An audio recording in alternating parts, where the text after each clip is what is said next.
Jamiat Ulama Hind bulldozer की कार्रवाई रोकने के लिए उत्तर प्रदेश सरकार के जरिए जो कार्रवाई की जा रही है, चुन चुनकर मुसलमानों को जो निशाना बनाया जा रहा है, आतंक फैलाने के मामले का बहाना बना करके, फसाद बर्पा करने का मामला बहाना बना करके, इस मामले को लेकर सुप्रीम कोर्ट गई थी जमीयत उलमा हिंद। लेकिन आज जमीयत उलमा हिंद को उस वक्त तगड़ा झटका लगा जब सुप्रीम कोर्ट ने इस मामले में कोई क्लियर कट दिशा निर्देश जारी करने से या बुलडोजर पर उत्तर प्रदेश सरकार के रोक लगाने से इनकार कर दिया। एक बड़ी खबर है ये सुप्रीम कोर्ट से जो आ रही है। अब से थोड़ी देर पहले इस मामले में सुप्रीम कोर्ट में सुनवाई हुई और उसके साथ ही तुषार मेहता जो सॉलिसिटर जनरल है, उत्तर प्रदेश सरकार के जो वकील हैं, उन्होंने अपनी दलीलें रखी। उसके साथ ही जो जमीयत उलमा हिंद के दुष्यंत दवे जो वकील हैं, उन्होंने भी अपनी दलीलें रखी और उन्होंने ये साबित करने की कोशिश की कि एक धर्म विशेष के खिलाफ इस बुलडोजर का इस्तेमाल हो रहा है। तमाम कायदे कानूनों को ताक पर रखकर इस बुलडोजर का इस्तेमाल किया जा रहा है और अंधा भी देखकर बता सकता है कि किस तरह से मुसलमानों को निशाना बनाया जा रहा है। लेकिन उसके बावजूद सुप्रीम कोर्ट ने इस बुलडोजर पर, उत्तर प्रदेश सरकार के बुलडोजर पर, योगी के बुलडोजर पर, उत्तर प्रदेश पुलिस के बुलडोजर पर रोक लगाने से साफ इनकार कर दिया है। एक बड़ा झटका सुप्रीम कोर्ट के जरिए जमीयत उलमा हिंद को, उसके साथ ही उन मुसलमानों को लगा है जिनके मकानों को निशाना बनाया गया था। खासतौर से प्रयागराज का जो मामला सामने आया था, उसमें स्पष्ट तौर पर यह बात सामने आई थी कि किस तरह से उस मकान के कागज उनकी बीवी के नाम हैं, लेकिन नोटिस आता है उनके नाम और उसके बाद उसको 12 घंटे के अंदर गिरा दिया जाता है। लेकिन उसके बावजूद जो वकील है सरकारी, वो सुप्रीम कोर्ट को संतुष्ट करने में कामयाब रहे कि किसी के खिलाफ भी बदले की भावना के खिलाफ एक्शन नहीं लिया जा रहा है। और गजब तो यह है कि वो ये भी साबित कर पाए कि 15 दिन का वक्त दिया जा रहा है तमाम लोगों को और पूरी प्रक्रिया का पालन किया जा रहा है।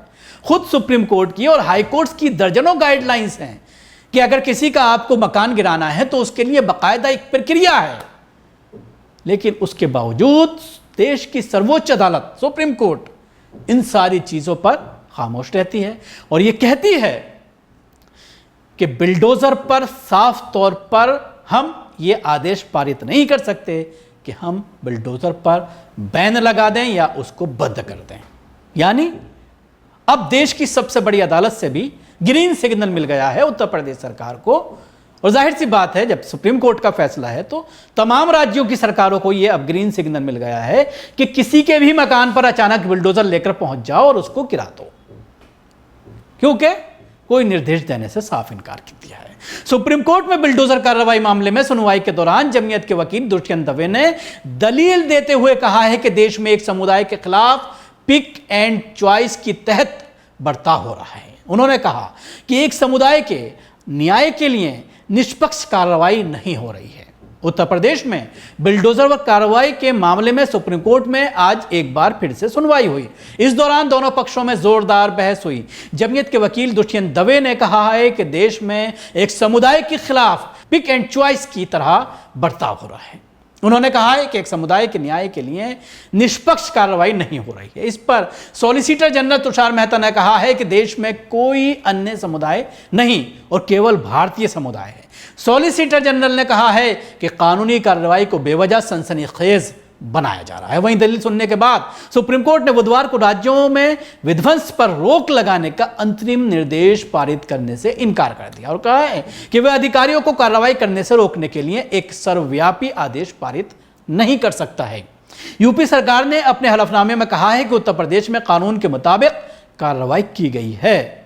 जिन लोगों ने अवैध अतिक्रमण किया है, यूपी सरकार ने उन्हीं लोगों के खिलाफ कानूनी कार्रवाई। सरकार ने कहा है कि याचिकाएं दाखिल कर अवैध निर्माण करने वालों को बचाने की योजना चल रही है। यूपी सरकार ने कहा है कि इलाहाबाद हाई कोर्ट में प्रयागराज में धर्मांतरण का मामला लंबित है तो सुप्रीम कोर्ट में इसे लाने की क्या जरूरत थी। निर्माण ध्वस्त करने की दलील को सरकार ने पूरे सबूत के साथ दिया है। इसी वजह से अन्य तरीकों का सहारा लिया जा रहा है ताकि अवैध निर्माण करने वालों के साथ साथ हिंसा तोड़फोड़ में शामिल आरोपियों को भी बचाव किया जा सके। आप देख सकते हैं पूरे हलफनामे को, अगर आप गौर से देखते हैं, पूरा झूठ का पुलंदा है। पूरी तरह से झूठ बोला गया है कि अवैध मकानों को गिराया जा रहा है। खासतौर से प्रयागराज वाला जो मामला था, फातिमा के मकान को जो गिराया गया था, उसके बाप को जो गिरफ्तार किया गया था, उस मकान को लेकर के जिस तरह से अभी तक हाई कोर्ट में मामला लंबित है, तो ये बहाना बनाया गया कि क्योंकि हाई कोर्ट में विचाराधीन है मामला, इसलिए इस मामले में सुप्रीम कोर्ट में सुनवाई नहीं हो सकती। अब कानून के जो जानकार हैं, अगर उनसे आप इस पूरे मामले में बात करते हैं, तो सबसे बड़ी बात यह आती है कि अगर कोई संस्था या कोई मुस्लिम जमात कुछ केसों को लेकर के एक याचिका सुप्रीम कोर्ट में डालती है, तो उसमें इसी तरह की अड़चनें आती हैं, इसी तरह की परेशानियां आती हैं, जब तक कि खुद वादी जिसके खिलाफ कानून का गलत इस्तेमाल किया गया है, जिसके खिलाफ कानून की धज्जियां उड़ाई गई हैं, अगर वो 4-5 लोग, 8-10 लोग जिनके मकान गिराए गए हैं, वो तमाम मिलकर के अगर सुप्रीम कोर्ट जाते हैं तो दूसरा मामला होता है। और पर्टिकुलर एक एक केस पर अगर बात की जाती है तो फिर उसका फैसला अलग तरह से आता है। जैसा कि आज सुप्रीम कोर्ट ने इस मामले में भी कहा है कि वो एक जनरल ऑर्डर जारी नहीं कर सकता है कि तमाम राज्यों के ऊपर बुलडोजर पर पाबंदी लगा दिया जाए, ऐसा ऑर्डर सुप्रीम कोर्ट के जरिए जारी नहीं किया जा सकता। वो अलग बात है कि जो सुप्रीम कोर्ट में जो हलफनामा दिया गया है उत्तर प्रदेश सरकार के जरिए, या दुष्यंत दवे ने जो दलीलें दी हैं, उन पर बहस हो सकती है, उन पर सवाल खड़े हो सकते हैं और खड़े होने भी चाहिए, और एक एक लफ्ज पर बात हो सकती है। लेकिन जब हम इस तरह के जो केस सुप्रीम कोर्ट में लड़ रहे हैं, जब हम उनसे बात करते हैं, चाहे वो ऑफ द रिकॉर्ड बात हो, चाहे वो कैमरे के सामने भी इस तरह की बात करते हैं, कि अक्सर केसेस में ये देखने में आता है कि जमीयत उलमा हिंद सुप्रीम कोर्ट पहुंच गई, लेकिन जो पीड़ित है वो नहीं पहुंचता।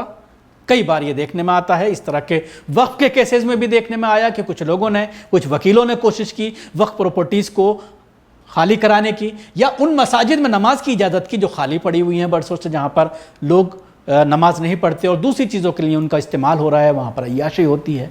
इस तरह की चीज़ें जब सुप्रीम कोर्ट में डाली गई, हाई कोर्ट्स में डाली गई, तो कोर्ट्स का यही कहना था कि वक्फ बोर्ड क्यों नहीं आ रहा, आप कौन होते हैं, आप किस हैसियत से सुप्रीम कोर्ट पहुंचे हैं या हाई कोर्ट पहुंचे हैं। तो यही सवाल इस तरह के केसेस में भी किया जाता है। तो जाहिर सी बात है, जब तक पीड़ित खुद सामने नहीं आएंगे, जब तक पार्टी खुद सामने नहीं आएगी, तो इसी तरह के फैसले होंगे। और सुप्रीम कोर्ट ने कहा भी कि एक जनरल हम ऑर्डर नहीं कर सकते, इसलिए इस तरह का फैसला आया है। शुक्रिया। आपको हमारी कोशिश कैसी लगी ज़रूर बताएं। हमारे यूट्यूब चैनल को सब्सक्राइब करना ना भूलें, इसके साथ ही बेल आइकन जरूर दबाएं। अगर आप ये वीडियो फेसबुक पर देख रहे हैं तो पेज को लाइक करें, उसके साथ ही फॉलो भी करें। धन्यवाद।